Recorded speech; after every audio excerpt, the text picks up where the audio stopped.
श्री स्वामी समर्थ. हर हर महादेव. आपली आजची जी रीडिंग आहे ती ह्या टॉपिकवर असणार आहे. तुमचे पार्टनर तुमच्याकडे येण्याचा विचार करता का, किंवा तुम्हाला कॉल मेसेज करण्याचा ते विचार करता का? जर तुमच्यामध्ये नो कॉन्टॅक्ट सिच्युएशन असेल तर त्यांनाच ही रीडिंग मॅच होईल.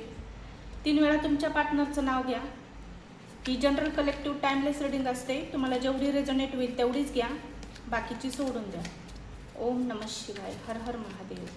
श्री स्वामी समर्थ.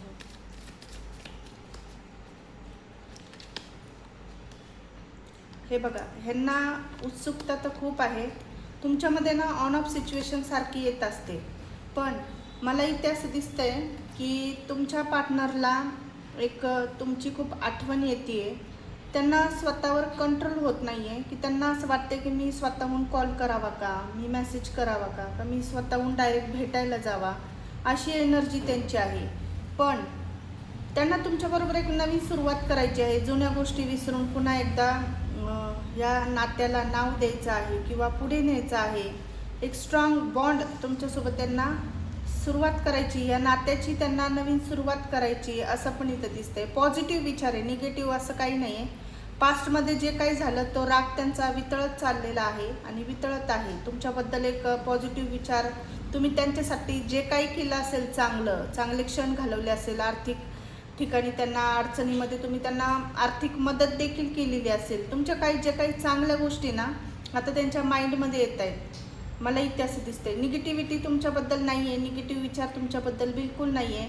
एक पॉझिटिव्ह नेचर त्यांचा तुमच्याबद्दल दिसतोय. भलेही तुमचं बोलणं होत नसेल, पण यांना एक तुमच्याबद्दल एक प्रश्न निर्माण होत आहेत की तुम्ही आता ह्या क्षणाला काय करत असताल, ह्या टायमाला काय करत असतील, किंवा तुमच्या जीवनात काय चालू आहे.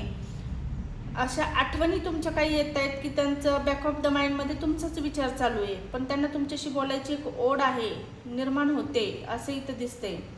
Searching for riches. मला असं वाटतं की काही ठिकाणी हे तुम्हाला सर्च करतायत. ते सोशल मीडियावर थ्रू तुम्हाला ते बघत असतील, किंवा तुम्ही जर एकाच सिटीमध्ये राहत असाल, एकाच ठिकाणी जवळ आसपास कुठे राहत असेल तर हे तुमच्यावर लक्ष देखील देत आहे.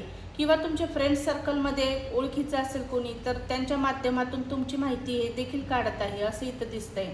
पण ते तुम्हाला असं दाखवणार नाही.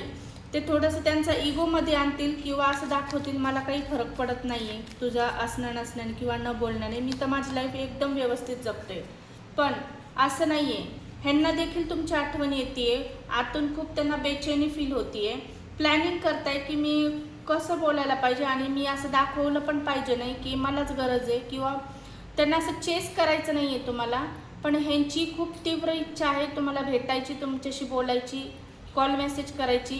हे येणाऱ्या नेक्स्ट 3 डेजमध्ये किंवा 3 आठवड्यामध्ये तुम्हाला नक्कीच त्यांचा कॉल मेसेज किंवा हे स्वतः भेटायला तुम्हाला येऊ शकताय, असं विचार ते करतायत. क्लेम करा ही एनर्जी. थँक्यू.